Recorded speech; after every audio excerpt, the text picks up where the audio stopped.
अरुण अभी भी हमारे साथ हैं। अभी कुछ स्कूल वगैरह की बातें हुई, दोस्तों की बातें हुई, सुजान सिंह पार्क में गाने की बातें हुई।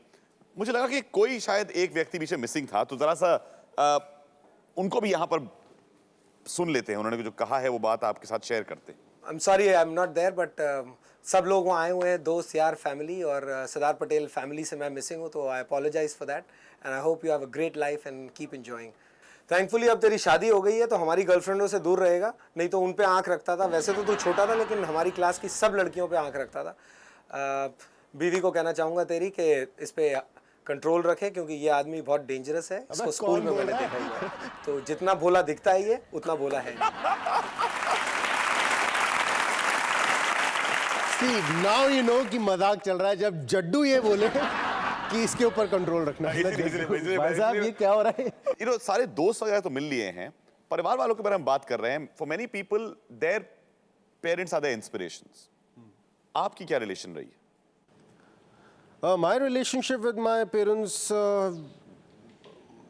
वो जो माँ बाप और बेटे वाली जो चीज़ होती है उस पे हम लोग कभी गए नहीं। मी एंड माय फादर, हम लोग हमेशा से बहुत ही 1-to-1 लेवल पे थे। कभी कोई वो डिसएग्रीमेंट वाली चीज़ नहीं होती। So because we think on the same wavelength, I guess getting along with my parents for me was much easier and I was never rebel कि मतलब अच्छा बाप को ये लग रहा है, माँ ये सोच रही कि 12 बजे रात को एक घर से निकलता है पार्टी करने के लिए। जब तक कि मैं दिल्ली में था तब तक मेरा अपना एक शेड्यूल था। उनको मालूम होता था कि मतलब बहुत ज़्यादा कुछ हुआ तो ये देर तक खेलता हुआ ही मिलेगा, उसके बाहर उसके अलावा पढ़ाई वढ़ाई के बारे में, उसके बारे में मैं कुछ नहीं कहना चाहूँगा। हाँ, तो आप मत कहिए, ऐसा करते हैं किसी को बुला के उनसे ही बात कर लेते हैं। आइए जरा सा।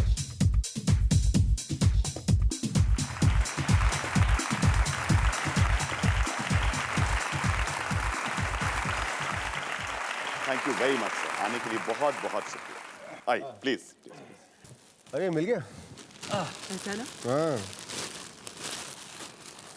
सुशीला जी, आप ने अभी जो उनको दिया ये इसकी क्या है? बिकॉज उन्होंने जैसे देखा, अरे मिल गया। ये जब ये 7th में पढ़ता था सरदार पटेल से, क्रिकेट का इसको शुरू से बहुत शौक था, तो उसने झील कुरिंजा वाली टीम थी, उसके साथ एक मैच खेलने गया, इसने 4 विकेट लिए। तब रखा, ये धुला हुआ नहीं है, उसमें क्रिकेट की खुशबू ऐसी बसी हुई है। मैंने उसको पैक करके रखा हुआ है।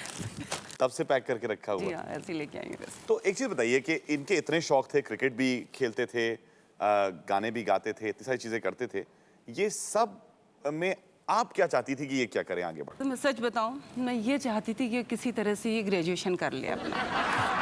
मैं कहती जो ये आज 10वीं पास कर लिया तो मेरे बेटे ने तो IAS बन गया। तो हमेशा यही बोलते हो। लेकिन ऐसा कुछ नहीं था, इसको क्रिकेट का भी शौक था, तो मैं इसको कहती साथ में थोड़ा पढ़ाई भी कर लो। नहीं, उन दिनों चैंपियंस ट्रॉफी चली थी। हाँ। उसमें इंडिया में रवि शास्त्री ने ऑडी जीती थी। जी हाँ। तो ये ताने देता था, जब ऑडी लाऊंगा तो उस वक्त तो नहीं पूछोगे पढ़ाई की? नहीं, तब मुझे कहता था जब मैं ऑडी लेके आऊंगा तब कहोगे जरा मुझे झुट्टे जला दे उसमें, और अभी कहते हो कि सब पढ़ ले। तो कैसी थी सिंपल सी चीज़। इनको एक जमाने में सुना डिंकी कार्स का बड़ा शौक था। हाँ था, तो इसको बहुत कुछ शौक, कुछ सपने भी थे कि ये करूँगा वो करूँगा। अब कितने उसमें मेटेरियलाइज हो पाते हैं, रियलाइज हो पाते हैं, मुझे मालूम नहीं। लेकिन डिंकी कार का शौक था, फिर बाहर जाने का शौक था, घूमने का शौक था, जो कि उसने पूरा किया। अगर शौक नहीं था तो स्कूल में जाके पढ़ाई करना। बिल्कुल ही नहीं, ऑलमोस्ट नथिंग। तो इन्होंने जब बम्बई की तरफ कदम रखा और ये डिसाइड करा कि इंडस्ट्री में आने वाले हैं, उस समय आप लोगों की क्या फीलिंग्स थी? क्या एक डर था या कहीं पर? देखिए, डर तो हर माँ बाप को होता है कि पता नहीं वहाँ क्या हो, लेकिन ये भी था, कन्विक्शन इसका था, एक इसका फेथ भी था और कुछ एक डिटर्मिनेशन भी था। तो मैंने इसको राजधानी का टिकट दिया। मैंने कहा जाओ, अब वापस आने के पैसे हमसे मिलते रहे। If you want to come back then you come back. Second thing, मैंने कहा था कि you are going to stay with your sister for the time being, but there should be time limit. 90 दिन के अंदर अंदर अपना जुगाड़ करना पड़ेगा। And I am glad to say that he did that. And I think 1-1.25 साल के भीतर ही फाउंड हिज फीट। बहुत ही काबिल तारीफ चीज़ है कि इतने कम टाइम में इस बड़े शहर में अपना नाम बनाना है। कुछ भी जगह कम बना लेना अपने आप में बहुत बड़ी बात होती है। सोफे पे भी थोड़ी जगह मुझे दिख रही है, इसलिए मैंने कहा कि एक और गेस्ट को यहाँ पर बुलाते हैं, पिक्चर को थोड़ा सा कंप्लीट करते हैं। आइए।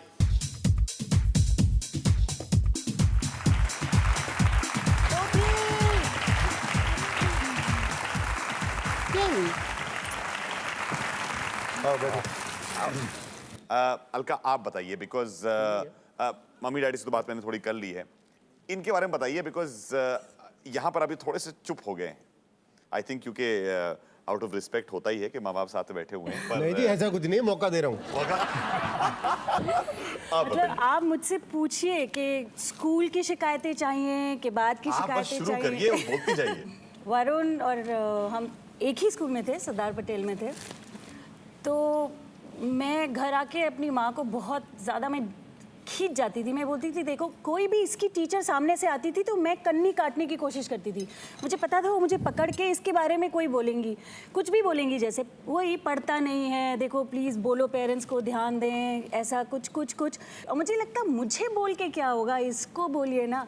तो घर में आके मैं भी छोटी थी तो गुस्सा इस बात का आता रहता था। बाकी तो स्कूल में वरुण, इसमें रोशन एक बात ऐड करना चाहूँगा। पेरेंट टीचर एसोसिएशन की मीटिंग होती थी मंथली, सब बुलाए जाते थे। तो मेरी 2 लड़कियां और ये सब उसी में पढ़ते थे। तो 2 लड़कियां तो हमारी 15 मिनट में निपट जाती थी। टीचर के पास का उनका, हाँ सर ठीक है, they are doing well well. इसके यहाँ, इसकी क्लास टीचर के यहाँ हमारे 1 घंटे क्लास होती थी। चलिए एक और गेस्ट को यहाँ पर इनवाइट करते हैं, और वरुण देख रहा है कि कहा मेरी सीट पर कोई आके बैठ जाइए। नहीं, आप यहाँ पर आ जाइए, आइए प्लीज प्लीज प्लीज। मैं I'll just move to this side. No please please, why don't you stay here, आइए प्लीज।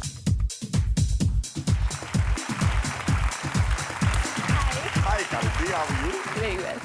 क्या मिर्ची वालों को काम नहीं रहेगा आज? मैं टोपी पहन के आने वाली थी वैसे। प्लीज ओह, बताइए आपकी इनकी क्या मेमोरीज है? मेरी जो सबसे दुखदाई मेमोरी है बचपन की, वो ये है कि ये और अलका दोनों के दोनों टीम अप कर लेते थे, और कुछ भी लड़ाई होती थी तो ये एक टीम में और मैं बेचारी अकेले। तो मेरे ख्याल से उसके बाद मैं रोते रोते जो है हमेशा अपनी माँ के पास पहुँचती थी क्योंकि कुछ भी लड़ाई है तो वरुण और अलका एक टीम में और मैं एक टीम में ये बेचारी। इंटेलिजेंट नहीं थे ना। अच्छा, मैंने सुना कि आपका पहला इंस्पिरेशन इस लाइन में आने के लिए नसीर साहब का कोई एक इंटरव्यू था। आप में से कोई जानते हैं उस इंटरव्यू के बारे में, कि इन्होंने कोई एक इंटरव्यू कहीं पर, आई थिंक सितारों का सफर या ऐसा कोई एक कार्यक्रम, बैक पाइपर सितारों का कारवां। सितारों का कारवां। दैट वाज इन 95, और उसमें नसीर भाई से सवाल पूछा गया था कि आप एक्टर बनने के लिए आपको कभी डर नहीं लगा ये सोचकर कि अगर आप एक्टर ना बन पाए तो क्या होगा? उन्होंने बड़े कैंडिडली कहा कि नहीं, मैंने 15-16 साल की उम्र में डिसाइड किया कि मुझे एक्टर बनना है। कोई ये डिसाइड करता है कि उसको आर्मी ज्वाइन करनी है या डॉक्टर, इंजीनियर, कुछ भी बनना है, then everybody starts working towards the goals. तो मैंने डिसाइड किया कि मुझे एक्टर बनना है, और मुझे कभी इस बात का डर नहीं था। तो मुझे ये बात उस दिन समझ में आई कि जब तक आप कूदेंगे नहीं नदी में, तब तक आप तैरना बिल्कुल नहीं सीख सकते। और डर जो है वो आधे जो लोगों के सपने होते हैं वो सिर्फ डर की वजह से ही ख़त्म होते हैं कि मैं गाड़ी तो मैं जो है बड़ी लेना चाहता हूँ, लेकिन यार पेट्रोल के दाम बहुत बढ़ रहे हैं। ज़िंदगी में लोग चादर के हिसाब से पाँव फैलाते हैं, लेकिन हमेशा अपने पाँव इतने फैलाने चाहिए कि आपको चादर हर बार नई खरीदनी पड़े। Brilliant brilliant brilliant.